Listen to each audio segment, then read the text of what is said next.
Even amid the construction of unfamiliar tracks of what we've covered thus far off of Exiles, there are some translations from past eras. And let's say with this particular track, I have a bit of a familiarity to it that many other DH fans will experience, even though, from my understanding, it is going to be a fresher listen in actuality. But the basis of the song has been heard before.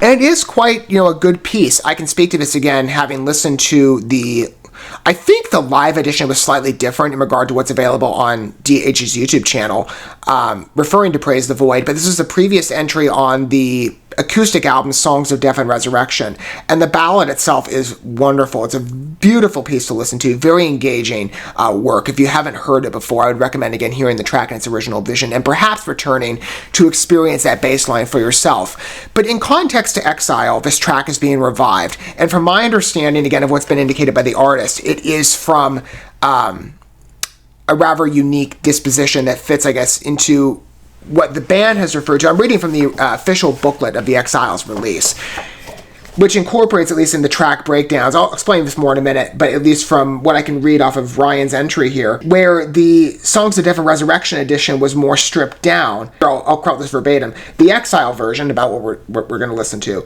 however, is the song as it was intended to sound from the beginning. So this is, again, the principal track of focus and not necessarily a revised work. Although, again, the revision was great, I'm excited to hear what Praise the Void was originally intended to be. As, that explains, I would say, the entirety of Exile as well, especially in regards to how I covered on this channel. I've spoken before, as I make music a more dominant role here in what I cover, it's not one of the foundational art styles that I began with in the beginning, but I've always had the aspiration to bring it on in a more principal focus. And 2022, I've certainly exceeded on this, and even more than my vision, and with 2023, that's going to grow exponentially, I can tell you that. I already know that it's going to be a pretty massive expansion, and I'm very excited for that. Again, I've always wanted to bring music into a greater focus as it's the principal art form of what I've enjoyed for many years, amid even some of the other types of the wide venture of entertainment that I've founded this channel on, in fact, and continue to persist in covering to this day. Music for me is very much a first initial devotion. And with Demon Hunter, I've absolutely loved covering them. Again, I float around in range of the artists I spotlight here between new talents, I'd love to get fresh introductions, and established names. And I've been a fan of Demon Hunter for about 12 years of their 20-year tenure. If you're not familiar with them, big in the Christian metal scene, they're very well known and have wide respect, I'd say, as well, even into the secular fan bases as well. I'm sure they've got a lot of fans, perhaps even outside of the Christian attribution, that have come to really love their music. They are a very dynamic band. I've loved listening to them in terms of the 10 albums released previous to Exile, but this has been an absolutely fantastic edition, of which I started covering the singles, and I promised you an expansion in regards to covering the entire album on a first impression, engaging those tracks of you on an initial take. And though I delayed, not in any way, in reference to Demon Hunter, it's just because I have so many artists I've wanted to consult and a lot of work I've had to do on this channel and other places, I've always wanted to have that aspiration to listen to the entirety of the album with you first, in regards to the remainder of the tracks. And I've succeeded in that, even again having to put it aside many times when I listen to those tracks I've covered previously and the singles that were released in anticipation of the album. I've always had to delay on the rest, but now I'm giving you that full impression so that I can listen to it, now in full on my own. And in this point as well, I have to specify, I am covering, when I say the entire album, including the deluxe. Maybe for some of you who are not familiar with the release model of what DH goes with, they tend to, at least in the last couple of years, in regards to, let's say, for example, Outlive and War and Peace, the albums feature 2 bonus tracks if you wish to buy the deluxe edition. And I would highly recommend it, speaking as a fan on this. It's the best way to enjoy Demon Hunter. Again, if you look on the website, it looks like that. It's $40, and it is worth your money. You also get, and at this point, I've never been able to say this, even though I cover comic book media all the time. This is the first ever comic book I've ever had in my life. Not in that I've read, but in the first that I've ever owned. I got to buy the other 3, I think, of what they've released thus far for Exiles. But you also get this booklet. Again, I don't know if I need to clarify this for YouTube at all, but this is not a sponsorship. This is merely a recommendation from, again, an established Demon Hunter fan. Get the book if you're like me and you'd like to get the inside perspective on songs and understand the heart of the artist, which I do all the time. This booklet provides that for you, as well as really all their past releases. I mean, maybe a challenge if you haven't picked up, let's say, the deluxe edition specifically of Outlive, which, yes, I mean, you can tell enough that I own it. If you're a longtime fan, you know that edition because of this ring. It came with that, and I love it. This thing cost me about $128 plus shipping. It was the last one, too. Again, like I said, very hard to find. I think maybe you can find maybe a couple to this day, but at least there weren't any on eBay last I checked, and I think it was last night. Just a consideration so I can make this point quite clear. It's January 4th as I'm covering this. Yeah, I'm really behind on the party and finishing up Exile. Anyway, I'm very excited to again hear the original condition to this track. I'm going to go ahead and cue it up. And for some of you, again, like I said, this might be a first impression. I'm sure you will love Demon Hunter by this. Again, I have this track in mind because of what I previously heard off of that, again, revised edition from Songs of Death and Resurrection. But I'm very interested to hear what this fresh take sounds like. And I hope for some of you, again, like I said, this is going to be a great experience if you've never listened to their music before and humored them as a talented artist worth looking deeper into. Take it up from recommendation on me, and you'll be pleased on faith of what I'm providing here. Consult their earlier works, and maybe with me, consult the entirety of Exile's Deluxe Edition, which we will be doing on this channel. But Praise the Void. I'm going to go ahead and cue up the song, and if you're not familiar with the way I format these videos, and forgive me if I'm looking down at all during the track play, there isn't a video to cue up, even though I will have a visualizer in place for you. I have the lyrics available for me, again, that's provided by the book. So for those of you who like to read along with the piece as we proceed forward, for whatever type of music it is, I try and provide that accommodation to suit listener taste, and I will have those available in the video for you to track along with the song as we go through it. And if that's, again, why you're wondering, like, why is he looking down all the time? That's what I'm reading, because the booklet incorporates that, as well as the artist's vision, which we will touch on.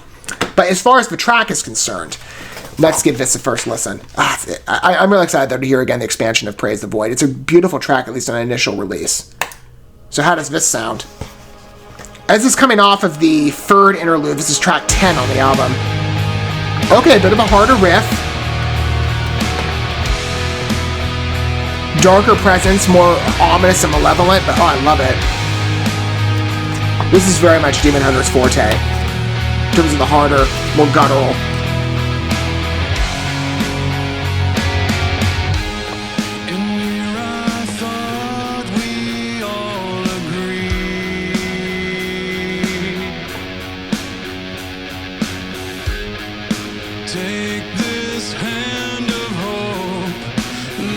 And his vocals are really good here. Again, Ryan Clark is an incredible range.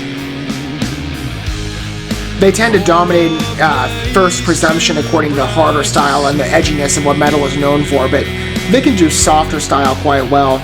There's a good mixture of the tracks thus far in the album in both veins.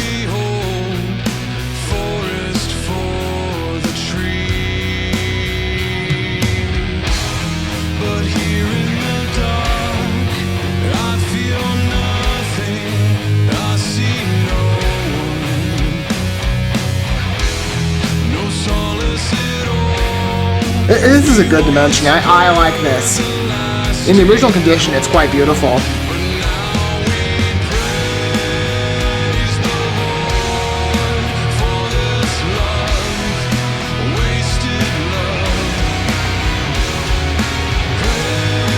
And I absolutely love the way Ryan writes these lyrics. I mean, they're abstract enough, and when you understand the interpretation, it's even more meaningful. But there's a real beauty to the work that he writes in that vision, in the illustration. Tomorrow's just a fabrication of our dreams. But here in the dark, I feel nothing. I see no one. No solace at all. We once heard the lasting call, but now we praise Good pause. We still got about like nearly 3 minutes to go, just a little under that in the song. Again, this presence to this track is so great. we found nothing's enough. And what it's speaking to in translation, again, it beautifully materializes the interpretation of the lyrics and the artist.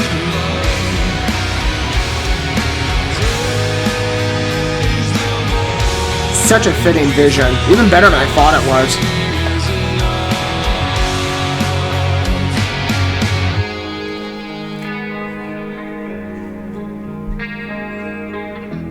Good drop off here. Again, great pauses.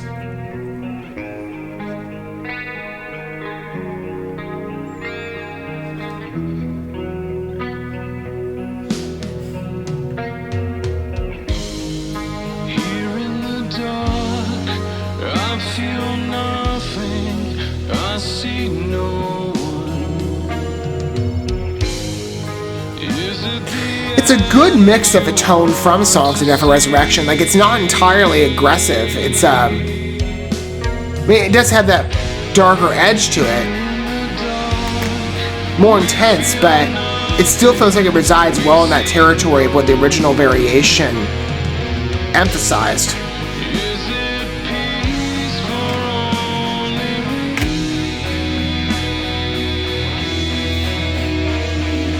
Praise the void for this I love this piece.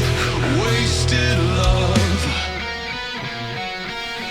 Again, beautiful pauses, great riff to position there as well. The structure is fabulous.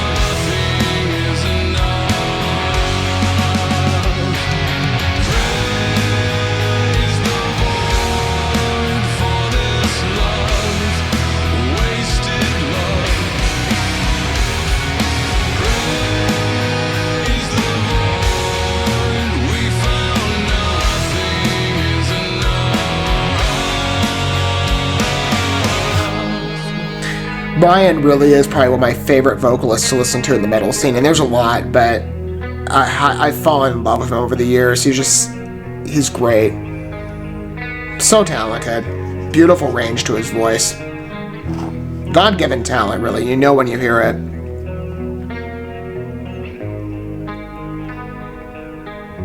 I'm assuming, again, this is the closure to the song. We've only got about 13 seconds left. Yeah. Really starting to wind down. Again, beautiful presence to the piece. You hear the tonal shift. That's going to lead into, revolutions. Okay. The meaning behind this piece, when I first heard it on Songs of Death and Resurrection, I thought more abstractly. You know, I was thinking more of like, I come from an English background in regard to academic focus, so I think more into like what's regaled in the poetic sense, and there is a bit of a poetic beauty to their lyrics, as well as many of the artists I listen to in the metal scene. They tend to have more of an abstract vision. They don't tend to write in the same way that other artists would in a more literal position, and there are groups, again, that kind of float around that territory.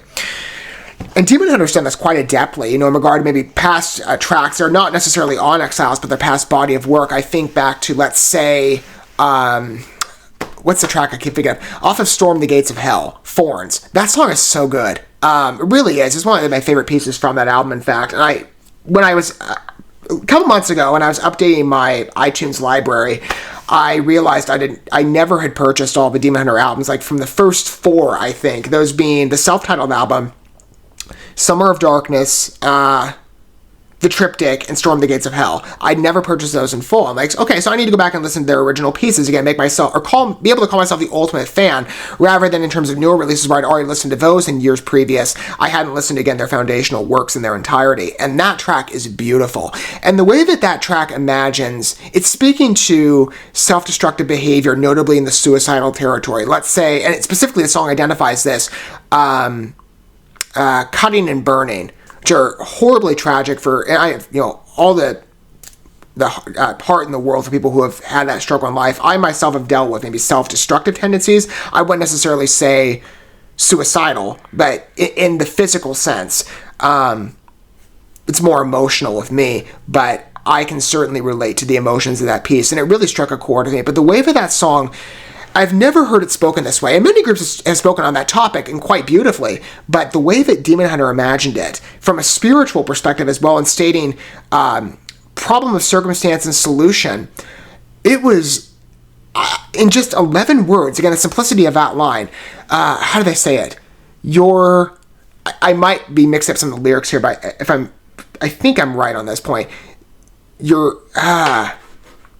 No, I want to read it verbatim. I might be going off of memory, or at least trying to, but I mixed up with some of the words. I don't want to do it disjustice to the original song by doing that, because it was so beautifully stated originally, and if I mix up a word, it's not going to sound as good or be, I guess, respectful. Yeah, the deliverance of blade and flame. Well, it's actually 13 words, technically. The deliverance of blade and flame. Extract that your love part. Let's just stay with those two lines. The one I've just stated, and greater is the blood. Again, 11 words. But what it communicates in regards to the structure of that line in the circumstances of a situation, again, blade and flame obviously referring to cutting and burning. In the context, again, if you understand the meaning of the song and the way it's written, to speak about self-destructive tendencies along the suicidal line, but coupled with, and greater is the blood. The poetic imagery of that, again, in meaning in regards to the spiritual sense, and that being the reference to Christ's crucifixion on the cross. I mean, it's a beautiful illustration, again, of problem and solution, but it has a poetic imagination in the way that it's written, so the illustration to you, it comes across, again, as such a unique statement, because I've never heard it expressed that way. And it's such a succinct communication. I'm still astounded by that line. I sense the same energy here, though again, not on the same topics, but if you read the interpretation of Praise the Void, and again, like I said, I didn't realize this going in with the original tune. I just thought about it, again, more as like an abstract, beauty. I didn't necessarily see it in the sense of what the artists were trying to communicate, which again, I highly recommend if you want to listen to Demon Hunter and get a better attention on a deeper level, which I will speak to all of their deluxe editions for doing this as of late. It's the way to go about it. So you want that interpretation to get a correct philosophy on what the artists, and specifically Ryan, are trying to communicate in the vision of a song. You get these booklets, which really help. And I love the way that you stated this. So this song, in interpretation, is about position on the afterlife from a secular sense. And, you don't necessarily have to be of a religious affiliation. I myself am. I've made no secret on this channel that I'm, a Christian by faith. I've been very outspoken on that. But I don't think you have to necessarily be of a particular religious mindset to understand the varying views of many religions on what the afterlife is seen as, or perhaps a lack thereof. And so that's what he's speaking to, I guess, more in the respect of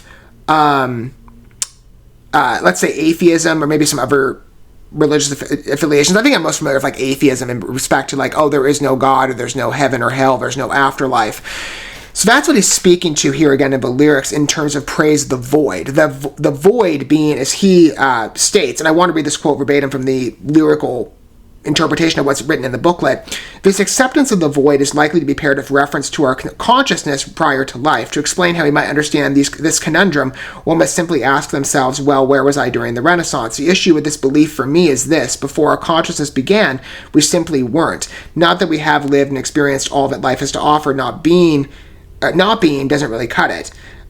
So again, he's speaking about that division between, again, acceptance of a vacant afterlife, as he refers to it, or maybe the other side of it, which is to accept faith, or you could say in the Christian sense, accepting Christ, and there being some sort of eternal destination.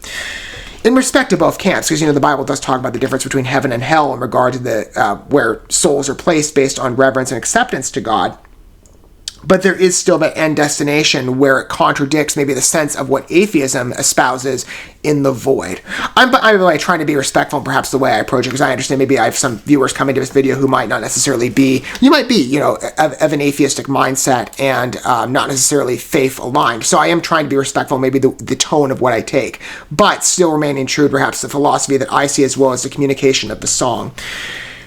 Because I do think, there's some purpose, again, to the translation. I think it's a beautiful way to illustrate the idea. Like I said, I think the lyrics perfectly construct this idea, again, on a first listen and read through, and keeping the meaning in context. I think it's a wonderful meshing.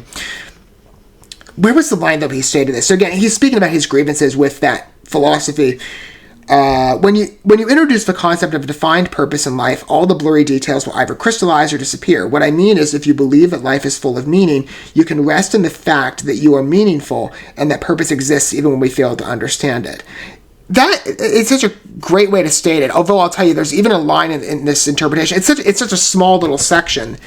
But I'm telling you, again, the way to enjoy these songs is to get that added philosophy, which, again, I highly recommend getting these editions in terms of the deluxe. You will thank me. And you'll be able to read the bios for maybe many of the songs in which I did not have access to the artist's thoughts, but they're quite helpful in terms of the preceding works of what I covered in anticipation of Exile's release and the singles. This book provides a wonderful background. What did he say? Because, again, he's speaking to the lack of belief that does exist quite substantially in our age of life. And, I hear that philosophy of there is no heaven or hell or no afterlife, that's spoken routinely, perhaps even by people who maybe necessarily wouldn't say that they're atheistic by choice, and maybe it's just a lack of belief in, an afterlife. Maybe people just can't imagine that. Again, it's a supernatural concept. I understand that. Even I sometimes have trouble rationalizing my human mind around the concept of that eternal destination. Because, even the Bible talks us, we can't envision that reality. It's just not accessible to us until that stage of life after death. But our culture is definitely steeped in that mindset again of the destination being in the temporal world and this being all that exists. I love the way that he stated this. And I'm just going to read the paragraph here as it's stated, because it's I've never heard it stated this way, and it's so beautiful. As a society today, we push the self more than ever. Amen. Yeah, we do. Believe in yourself. You can do anything. Don't let anyone tell you what you can or cannot do. Hey, I fall in prey to these mindsets as well myself. I get it. I don't speak as somebody here who's a saint. Meanwhile, our mental health continues to plummet. Amen. These, especially over the last 2 years, these sound like nice ideas, but in today's world, narcissism, I love this, narcissism masquerades as self-motivation. They've spiked the water of life of diet, levee, and Satanism. Just look around. 2 + 2 = lies. Don't believe it. I have never heard it stated that way, but isn't it so true? Especially when you look in respect to our culture, which Exile is really epicentered around. Like I said, it's almost this, while this is the first ever issue of Demon Hunter's Library that focuses on materializing a conceptual vision in regards to an imagined lore, there's a realistic baseline that I don't think many of their albums have touched on yet. Even though some songs have shown evidence and threads of that, I've never sensed the energy that I do with Exile along those lines. Especially in the way that they stated that last line about the diet, levee, and Satanism. That is such a good way of putting it, but isn't really that what our culture's seeped in? You could look certainly at the degradation of our moral standards and our quality of life and attribute that, but you can also just speak again to the general concepts of where the world's mindset happens to be in the now, and that's all that exists. There's such a vision to this album that I really respect. And again, see, I love this group so much, but again, having this vision provides, even for somebody like me who's been a long-time fan, again, for 12 years, I have such a depth of respect that's grown since I've read this in regard to the interpretation of the lyrics, even more than I would have on a first listen, even more so than I have listening to past works of theirs. It really does provide an added foundation of reverence for the listener to be able to get into the mindset of the artist, if that's so an inclination on your heart. And I'd love to do this not just with Demon Hunter, but artists across the board.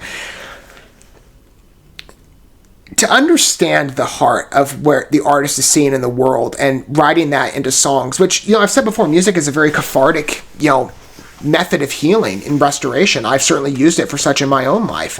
But even for the writer, and you could say this as well for, writing generally, but in music, this is a widely available position. Even speaking as a spiritual person, there are those practical methods of life that are perhaps in place and invented in part by man, but maybe utilized by God in regards to providing a cathartic path of restoration and healing. Or just being able to state how you feel, and getting that burden off your chest and how you look at life and how you see it disassociate from the reality that is more beneficial.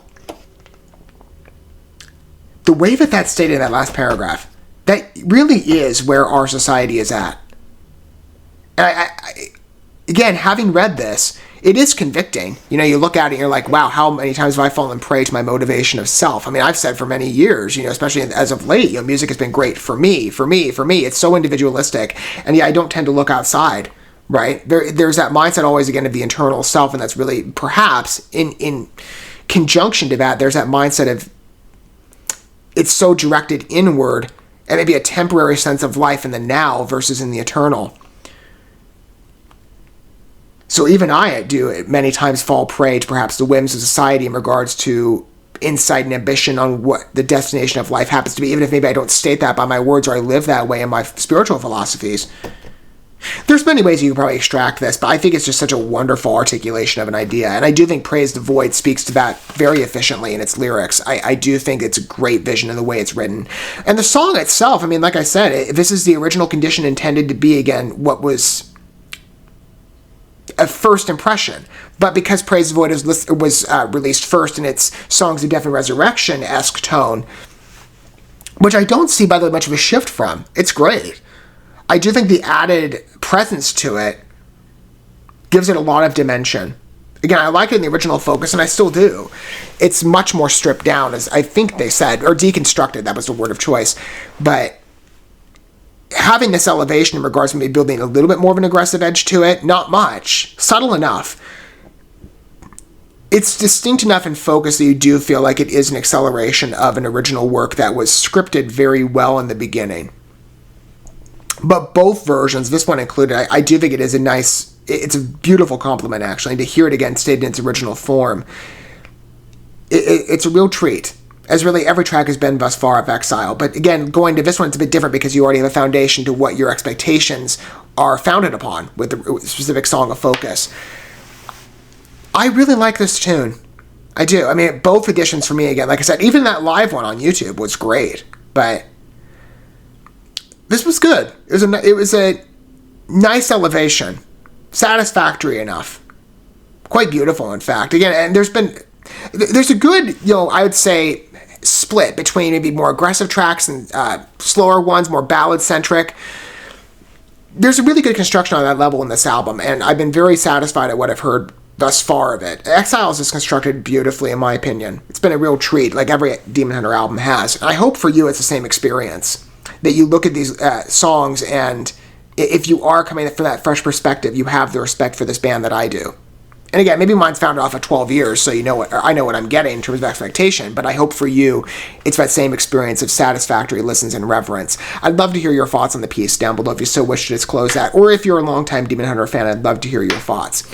And going forward, that expectation still, I'm sure will be satisfied as well by the other remaining 6 tracks in terms of the Exile, because I'm covering it in full, not just in the standard edition form, but as well as the 2 deluxe edition tracks. I can't wait to hear more from this group.